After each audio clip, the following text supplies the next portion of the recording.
Para jamaah dirahmati Allah Subhanahu wa taala. Belum kita sama-sama melaksanakan ibadah sholat Jumat bagaimana biasa, ada beberapa amalan yang kami sampaikan. Tetapi di antaranya yang pertama kami mengajak kepada para jamaah sekalian yang masih berada di luar ataupun yang masih berada di dalam, mohon kiranya untuk dapat mengisi saf-saf terdepan terlebih dahulu yang masih kosong, kemudian meluruskan dan merapatkan barisan. Sekali lagi mengajak kepada para jamaah sekalian yang masih berada di luar ataupun di belakang, mohon kiranya untuk dapat mengisi saf-saf terdepan karena masih banyak saf-saf di depan yang masih kosong, kemudian meluruskan dan merapatkan barisan. Yang kedua, kami juga sampaikan kepada para jamaah dari yang membawa alat-alat komunikasi, mohon kiranya untuk sementara waktu dinonaktifkan ataupun di silent demi terpegahnya sholat Jumat kita dengan tertib dan betul, insya Allah. Yang selanjutnya juga kami mengimbau kepada anak-anak, pada adik-adik sekalian, mohon kiranya ketika nanti khotib naik atas mimbar untuk kemudian tidak berbicara ataupun berkata-kata, mohon kiranya tidak bercanda karena hal yang demikian dapat menyebabkan batal ibadah Jumat kita. Sekali lagi pada adik nanti mohon kiranya untuk tidak berbicara dan berkata-kata karena hal yang demikian dapat membatalkan ibadah sholat Jumat kita. Kemudian perlu kami sampaikan terkait bahwa kondisi kas kami lalu di kesempatan hari ini Jumat 9 Mei 2024 dan dari 2024 tahun 1440 Hijriah adalah sebagai berikut. Pertama, laporan promo Jumat 26 April 2024 dari 17 Syawal 1440 Hijriah. Masukan promo berjumlah Rp2.075.000. Kemudian pemasukan dari Bapak Agung jumlah Rp500. Kemudian menerima parkir jumlah Rp150.000. Maka total pemasukan pekan lalu berjumlah Rp2.975.000. Adapun pengeluaran jumlah Rp1.202.435. Di antaranya pemasukan operasional Jumat dan juga pembayaran listrik. Selanjutnya perlu juga kami sampaikan total Jumat lalu total saldo berjumlah Rp11.388.220. Maka saldo sampai dengan saat ini berjumlah total Rp12.460.245. Kami mengucapkan jazakumullah khairan katsir kepada para jamaah sekalian yang telah mengizinkan sebagai rezekinya demi berlangsungnya kegiatan ibadah di Masjid Al-Bidul ini. Mudah-mudahan Allah Ta'ala dengan sebaik-baik balasan. Dan kami juga menyampaikan terkait laporan pemasukan infak yang dilakukan berjumlah total Rp4.891.000. Kami mengucapkan jazakumullah khairan katsir dan kali sama-sama kita berikan seluruh Fatihah. Mudah-mudahan pada Fatihah yang kita sampaikan Allah berikan kebaikan, keberkahan, keberkahan rezeki bagi para donatur dan juga kita sama-sama berdoa mudah-mudahan pada Fatihah ini termohon kepada Allah khusus bagi para orang yang berjasa di Masjid Al-Bidul ini, kemudian juga khusus bagi orang tua kita yang saat ini telah mendahului kita. Mudah-mudahan Allah Subhanahu wa taala melapangkan kuburnya, memberikan kuburnya Allah Subhanahu jannah, dan juga kita berdoa kepada Allah Subhanahu wa taala dengan berdoa mudah-mudahan kita berdoa Allah menjalankan kebaikan di hubungan kita dan Allah berikan kesembuhan bagi saudara-saudara yang sedang mempunyai sakit. Dan terakhir kita berdoa kepada Allah mudah-mudahan dengan berbagai ini terkhusus bagi saudara kita di Palestina, mudah-mudahan Allah berikan kekuatan, kemenangan, kemerdekaan bagi Palestina. Kalau demikian, wassalamualaikum warahmatullahi wabarakatuh.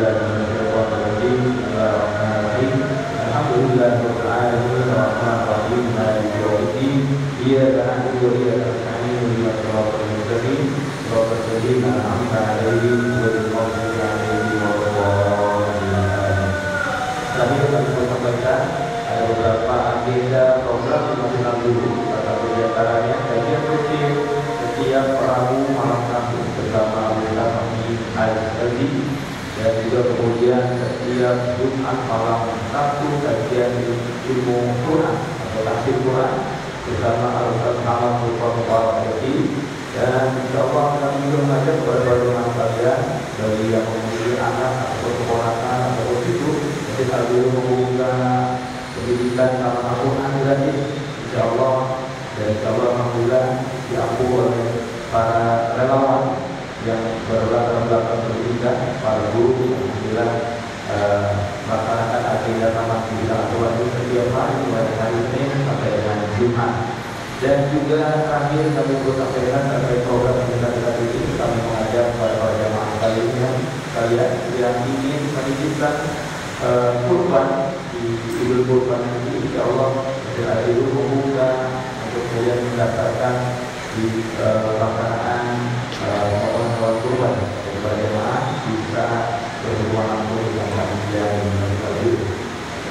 Terakhir kami sampaikan terkait petugas Jumat di kesempatan hari ini, yaitu sebagai khotib sekaligus imam. Alhamdulillah karena hari kita Bapak Al-Ustaz Jono Al-Maher Supriyatna SDI, dan kemudian sebagai muadzin Bapak Hasan, dan sebagai Bilal Bapak Romi. Kemudian dari kalau memang maaf dari ketentuan saya. Assalamualaikum warahmatullahi wabarakatuh.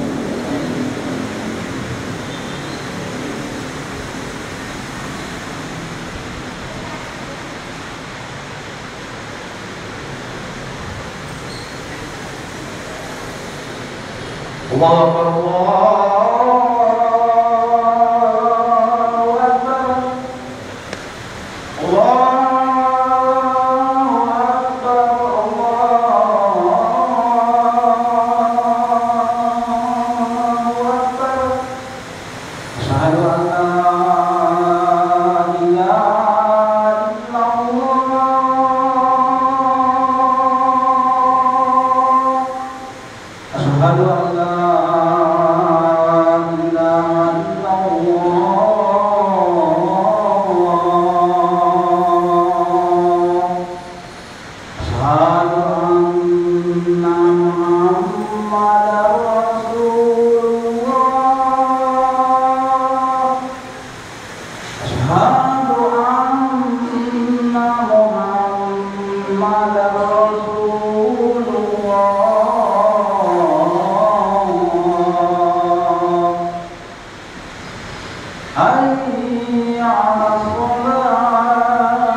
إن الله وملائكته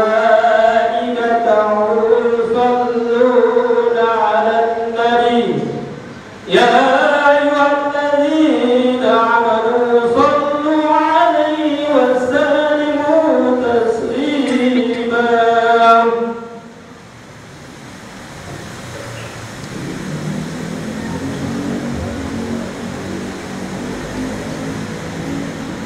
السلام عليكم ورحمة الله وبركاته. الله أكبر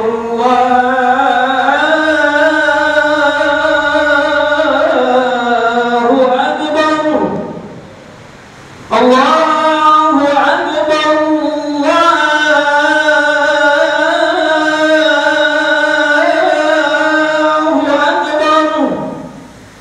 أشهد أن لا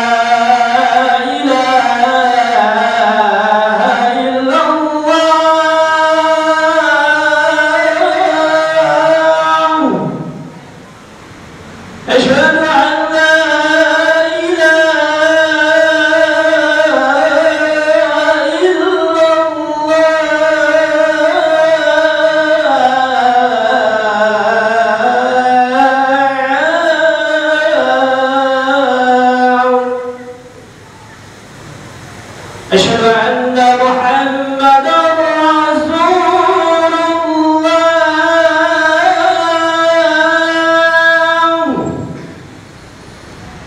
أشهد أن محمدا رسول الله.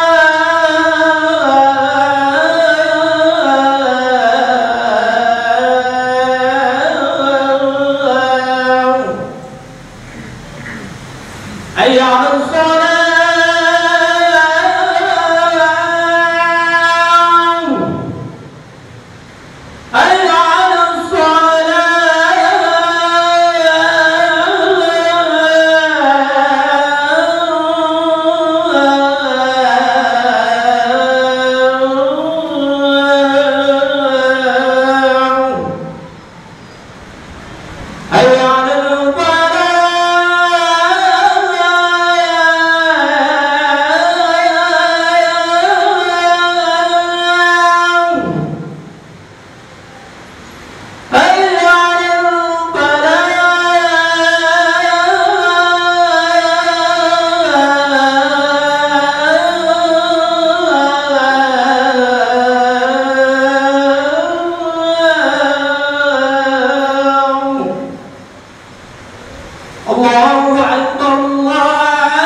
إن الحمد لله نحمده ونستعينه ونستغفره ونعوذ بالله من شرور أنفسنا ومن سيئات أعمالنا من يهد الله فلا مضل له ومن يضلل فلا هادي له.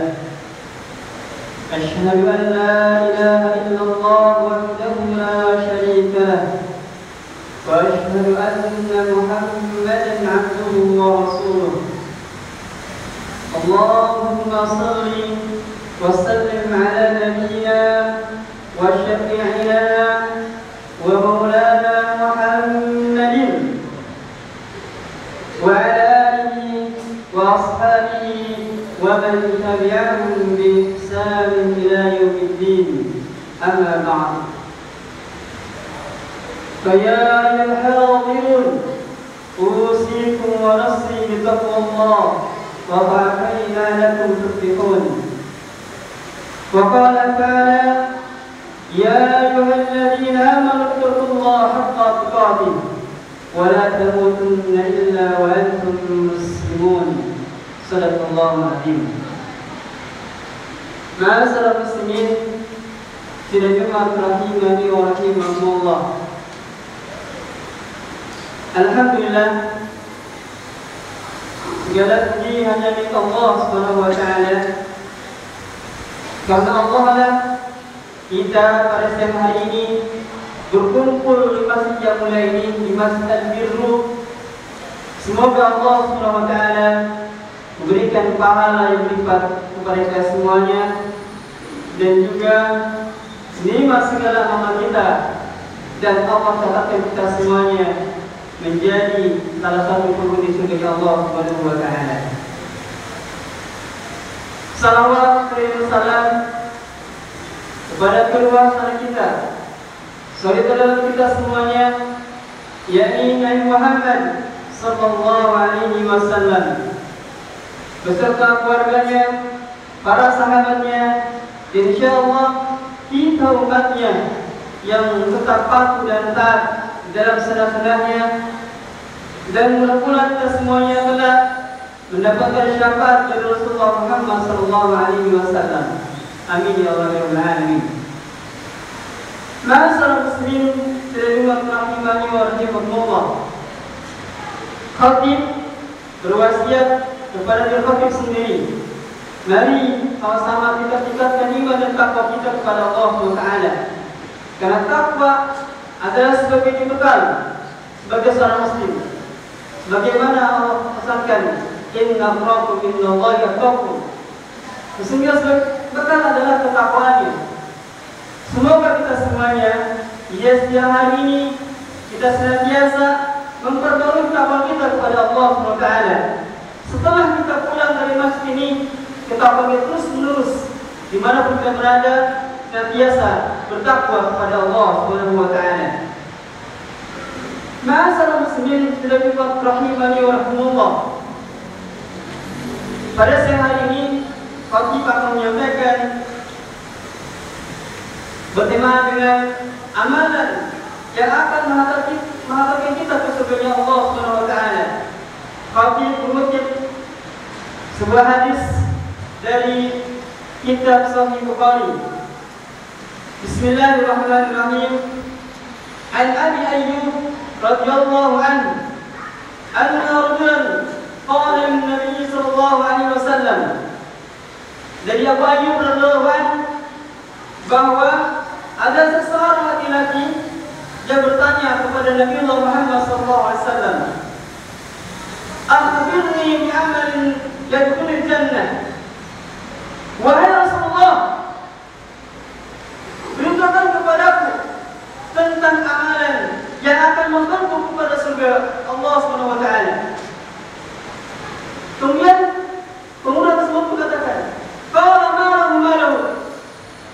Apakah amalan ini dan amalan itu ya Rasulullah? Kemudian Rasulullah Muhammad SAW menjawab bersabda, wa qala Nabi sallallahu alaihi wasallam, arakum ma lahu ta'kulu Allah wa la tusyriku bihi syai'an. Wahai sahabatku, jika engkau mendapatkan surga Allah Ta'ala, maka berimanlah kepada Allah SWT. Kemudian la tusyrik bihi syai'an. Janganlah engkau menyekutukannya. Ma'asyiral muslimin rahimahumullah. Ini pesan yang pertama. Anta'budullah, berimanlah kepada Allah SWT, wa la tusyrik bihi syai'an. Janganlah engkau berbuat syirik kepada Allah Ta'ala atau menyebutkan Allah SWT. Ini yang pertama. Kemudian Rasulullah SAW melanjutkan sabdanya, wa tuqimus shalah, dan engkau menunaikan salat, wa tu'tiyaz zakat, dan yang ketiga adalah tunaikan zakat. Yang keempat, yang terakhir, pesan Rasulullah kepada sahabat tersebut adalah wa tasilur rahimah, dan salinglah bersaudara di antara satu lainnya. Hadis ini berasal dari Imam Bukhari. Masa muslimin terima kasih bagi Rasulullah. Kalau kita pelajaran dari sini adalah para sahabat begitu antusias untuk Subhanahu wa taala. Kalau kita muslimin umat Rasulullah yang senantiasa terkadang bersalawat kepada Rasulullah, terkadang kita berzikir kepada Allah Taala, namun semangat kita untuk meraih surga Allah Taala sangat minim. Bahkan ketika ada panggilan salat misalnya, kita masih sekali dan bulan. Atau misalnya panggilan kajian, kita kadang malas untuk mendatangi kajian tersebut. Bagaimana kita akan meraih surga Allah Taala? Sedangkan para sahabat kali itu bersama Rasulullah SAW menanyakan hal itu. Apakah hal itu ya Rasulullah? Rasulullah menjawab pertama amat muslimin. Anta abdullah, berimanlah kepada Allah Taala, wala tusyriku bihi syai'an. Dan jangan sampai kalian menyekutukan Allah Subhanahu wa taala.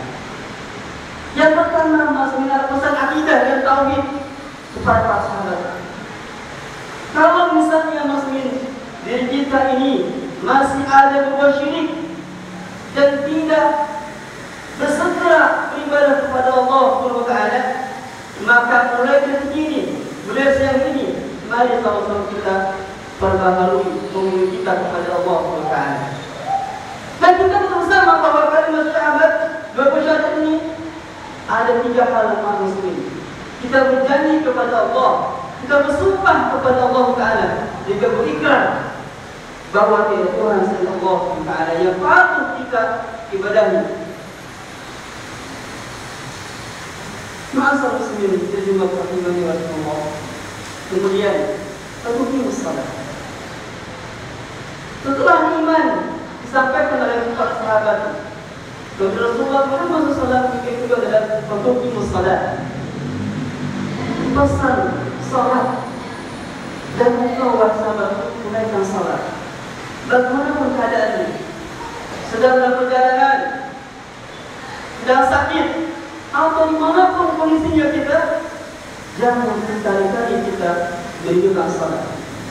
Karena salat adalah salah satu bangunan rukun Islam yang 5. Kalau misalnya kita meninggalkan salat umat muslimin, sesungguhnya kita telah merupakan bangunan Islam sendiri. Yang salah siapa? Yang salah kita sendiri sebagai umat Islam. Ma'asal muslimin dan juga rahimani wa Allah. Kemudian yang ketiga ma'asal adalah waktu zakat. Dan engkau tunaikan zakat. Kemarin di bulan Ramadan, menjelang Idul Fitri kita melaksanakan zakat. Namun setelah Idul Fitri, Syawal dan bulan-bulan berikutnya, kita pun ada zakat yang harus ditunaikan.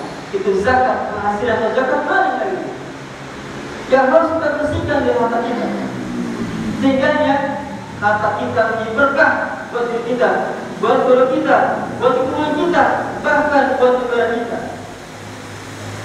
Supaya negara kita ibadah ini, supaya kita berumur kepul Allah lindungi negara kita, aman damai. Masa begini, jadi rahimani Allah. Kemudian terakhir adalah putuslah rahimah. Salinglah bergerak tangan atau ukhuwah Islamiyah di antara kalian. Jangan berpecah belah. Kita sudahi hal-hal yang bisa merusak kita, merusak ukhuwah kita. Bagaimana kemarin kita laksanakan Idul Fitri, saling bersama-salaman. Jangan sampai ada ego yang bisa membuat kita bisa merusak ukhuwah Islamiyah. Karena ukhuwah Islamiyah adalah hal yang harus kita pertahankan. Para kaum muslimin, mari sama-sama kita raih surga Allah dengan 4 amalan ini. Kita beriman kepada Allah Taala dan jauhi berbuat syirik atau menyekutukan Allah Subhanahu wa taala. Kemudian kita semuanya senantiasa melaksanakan salat apapun keadaannya, apapun kondisi kita. Yang ketiga adalah tunaikan zakat yang harus ditunaikan. Dan yang keempat adalah mari sama-sama kita erat ukhuwah Islamiyah di antara kita semuanya. Insyaallah dengan kesemuanya kita semuanya menjadi hamba Allah yang terbiasa. Salamun sadar, saling berlapang dada di antara kita semuanya. Dan insyaallah kita meraih surga Allah Subhanahu wa taala. Barakallahu li wa lakum fil Qur'anil azim wa nafa'ani wa iyyakum bima fihi min al-ayati wa dhikril hakim. Fastaghfiru innahu huwal ghafurur rahim. Allahumma salli wa sallim ala sayyidina Muhammadin wa ala ali sayyidina Muhammad.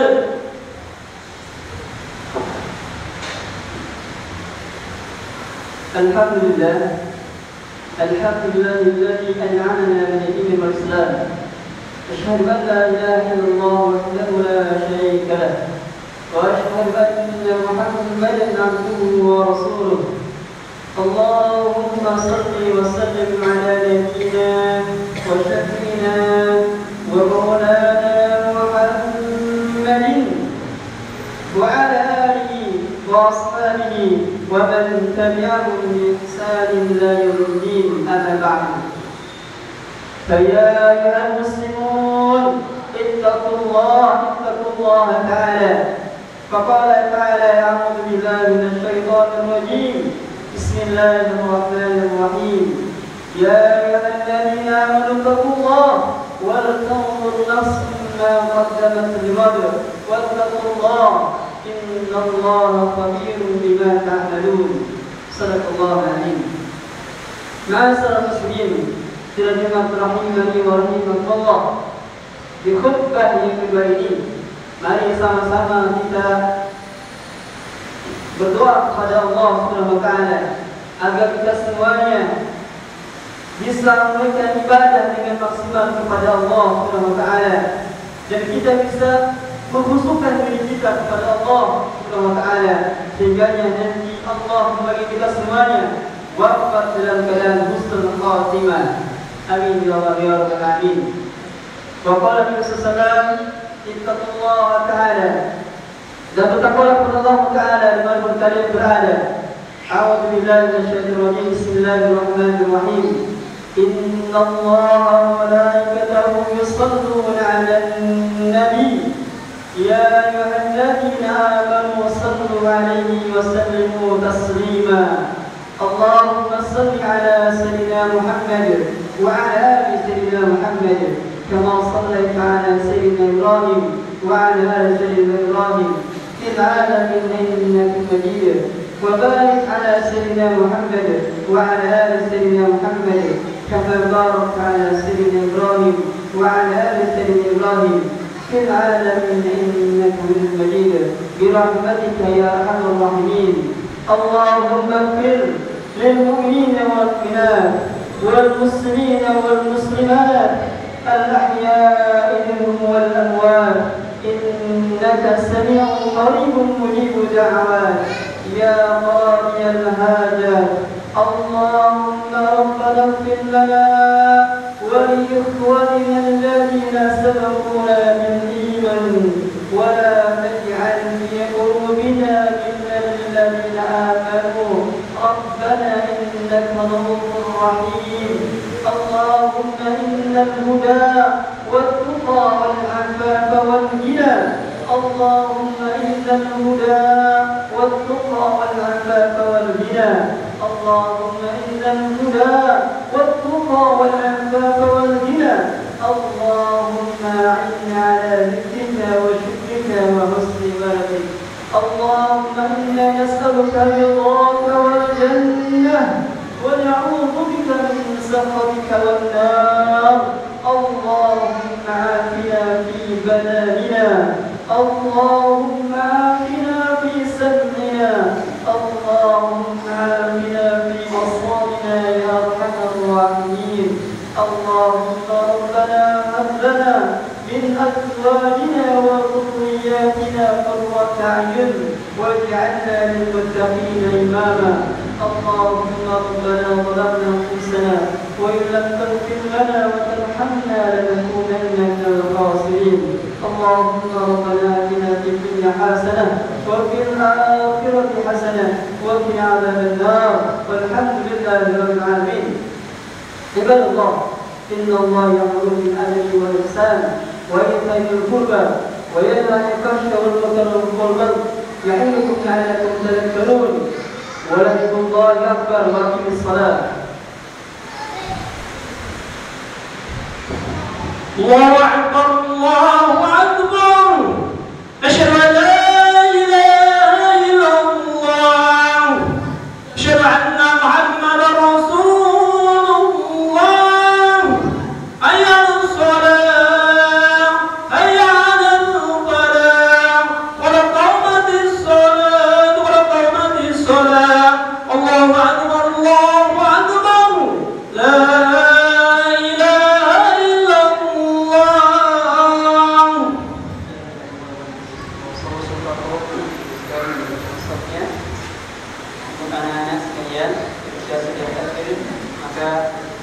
sudah-sudahi masukkan salatnya. Terima kasih.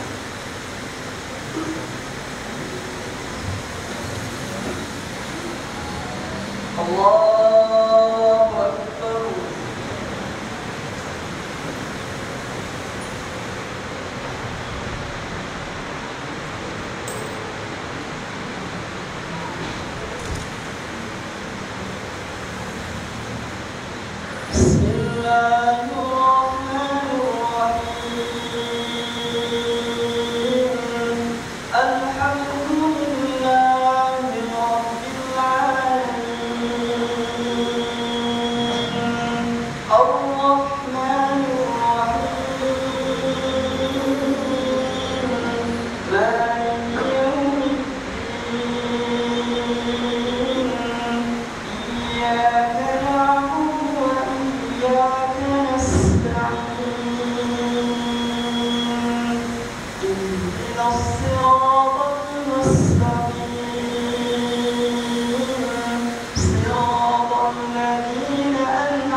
سمع الله لمن حمده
السلام عليكم ورحمة الله.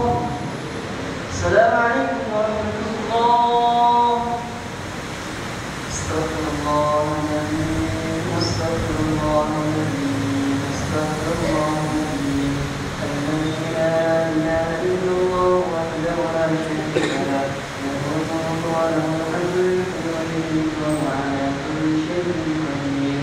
لا إله إلا الله وحده لا شريك له له الملك وله الحمد وهو على كل شيء قدير. لا إله إلا الله وحده لا شريك له له الملك وله الحمد وهو على كل شيء قدير. لا إله إلا الله وحده لا شريك له له الملك وله الحمد وهو على كل شيء قدير. اللهم إنا اللهم إنا اللهم إنك من المرسلين اللهم أنت السلام وأنت السلام وأنت السلام فإن ربنا السلام ونحن من والسلام فتبارك وتعالى بسم الفاتحة الحمد لله بسم الله الرحمن الرحيم الحمد لله رب العالمين الرحمن الرحيم مالك يوم الدين إياك نعبد وإياك نستعين اهدنا الصراط المستقيم صراط الذين أنعمت عليهم غير المغضوب عليهم ولا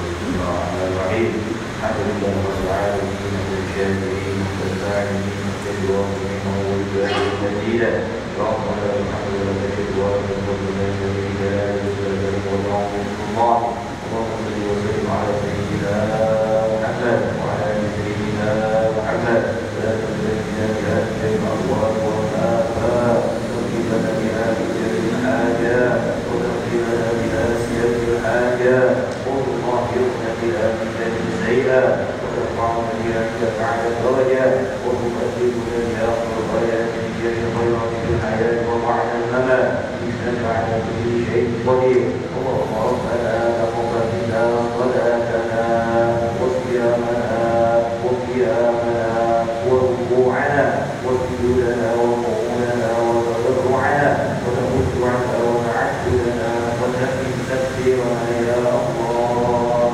وتكفي تكبيرنا يا الله وتكفي تكبيرنا يا الله يا رب العالمين اللهم إنا نسألك سلامة في الدين وعافية في الجسد وزيادة في العلم وبركة في الرزق وتوبة قبل الموت ورحمة عند الموت ومغفرة بعد الموت اللهم هون علينا في شجرة الموت نجاة الجزاء والعفو عند الحساب ربنا لا تزغ قلوبنا بعد إذ هديتنا وهب لنا من لدنك رحمة إنك أنت الوهاب اللهم اغفر لنا ذنوبنا وكفر عنا سيئاتنا وتوفنا مع الأبرار اللهم اغفر لنا ذنوبنا ولوالدينا